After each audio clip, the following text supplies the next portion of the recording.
Halo guys, kembali lagi di Platai Channel. Dan kali ini kita akan kasih tips ya, manual atau matic.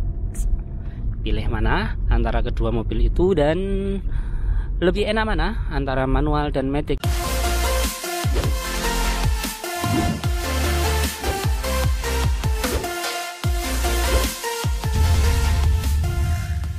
Oke, kita akan bahas pertama untuk kelebihan-kelebihannya ya di manual dan matic. Matic itu ibarat perempuan, manual itu ibarat laki-laki. Jadi matic itu harus diperlakukan dengan lembut ya guys. Jadi perempuan juga bisa nyopir, contohnya ini. Dulu waktu pakai Jazz manual ya, dia nggak pernah bisa sih, cuman susah katanya dan males bawa. Kalau matic itu sekarang enak dan dia bisa nyetir, bisa pulang sendiri, bisa ini. Dan itu enaknya matic ya, karena tinggal memasukkan aja kemudian kita bisa jalan.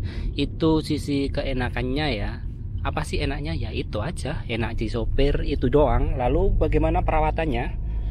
Untuk matic emang ya itu tadi, karena perempuan perawatannya juga harus banyak ya. Beda dengan manual. Kalau manual kan laki-laki, jadi tanpa dirawat pun dia akan awet. Perawatan matic membutuhkan sedikit ketelatenan ya. Kalau perawatan oli sama aja manual dengan matic, perawatan rem, perawatan kaki-kaki semuanya sama, cuman yang beda hanyalah di perawatan maticnya. Mobil matic itu setiap 40 km, 40.000 km ya, atau 50.000 km itu idealnya harus kuras oli matic atau ganti oli matic, dan itu tidak murah. Harga untuk kuras oli matic itu paling murahnya ya olinya doang itu 600-an ribu ya sekali ganti. Dan itu kalau kita di bengkel resmi habisnya pasti banyak. Seperti ini kemarin juga habisnya lumayan banyak, yaitu 1.500.000. Itu masih belum lain-lain ya, hanya ganti oli rem dan oli matic saja. Untuk perawatan yang lainnya pun sebenarnya nggak ada beda sih antara mobil matic dan manual. Dan untuk pengendaraan juga nggak ada beda sih. Kalau matic ya lebih halus aja, lebih pemakainya lebih nggak racing gitu. Kalau manual kan kita bisa racingin tuh. Itu kalau matic ya diusahakan jangan, karena kalau nggak pas nanti bisa cepet jebol maticnya ya. Karena maticnya sendiri itu kalau jebol harganya seharga sepeda motor. Lalu apa aja yang nggak boleh dilakukan di mobil matic? Itu adalah sebagai berikut ya, yang nggak boleh dilakukan di mobil matic. Pertama, jangan terjang banjir, maksimal setengah ban aja. Kalau lebih dari setengah ban itu jangan sampai diterjang, karena itu sangat bahaya ya. Resikonya air bisa masuk ke gearbox, nanti bisa campur oli, turun mesin deh. Nomor 2, jangan sampai kehabisan oli matic. Nah ini ya, oli matic gunakan sesuai anjuran dealernya ya. Standarnya 40.000 sampai 50.000 pasti ganti oli matic yang lumayan mahal itu. Kemudian nomor 3 yaitu ketika memindahkan tuas gigi dari D ke R ataupun sebaliknya, itu kita harus benar-benar berhenti ya.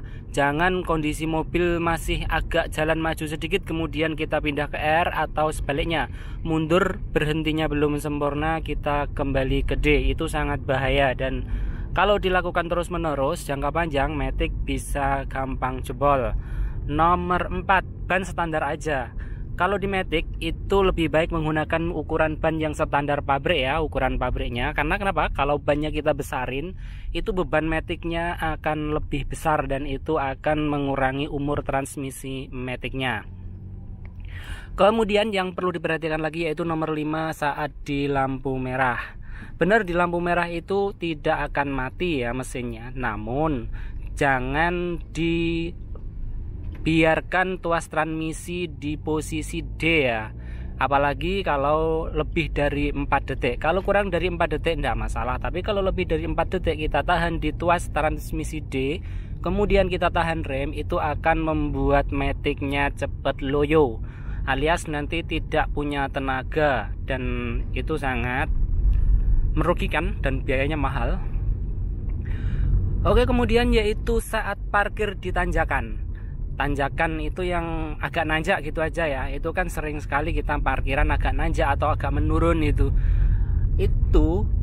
harus kita gunakan di mode P dan handrem. Dan urutannya kita handrem dulu. Jadi saat mobil kita parkir agak menanjak, kemudian kita netralkan mesin ya, N, kemudian kita tarik handrem kita, kemudian kita lepas rem. Ketika mobil sudah berhenti, tidak mundur sedikit gitu ya, baru kita masukkan ke P. Kenapa seperti itu? Karena kalau kita berhentinya kita P dulu baru handrem, nanti ketika kita menyalakan mobil terus kita mau pindah dari P ke R ataupun ke D, nanti akan ada suara jeduk. Nah, itu sangat tidak dianjurkan ya, karena itu sangat akan membuat maticnya berpengaruh dan loyo dan bisa-bisa ambrol ya kalau terlalu. Nah, itu sedikit tips ya untuk pengguna mobil matic agar lebih awet. Walaupun sebenarnya ya antara mobil matic dan manual itu rasa capek di kaki kiri tetap sama. Karena kenapa? Ketika kita pakai mobil matic itu seringkali kita terbiasa. Kaki yang kiri itu juga menahan. Kalau kita kadang lupa gitu di jalan menahan, istilahnya itu pakai apa ya? Pakai tenaga, sehingga terasa capek juga akhirnya di kaki kiri. Dan itu juga sering dialami sih, sambatnya kayak gitu itu. Jadi ya sebenarnya sama aja, enaknya tinggal gas aja, kita nggak perlu main gigi, nggak takut mesin mati dan sebagainya. Oke, sekian dulu tips dari kita kali ini dan terima kasih, semoga bermanfaat.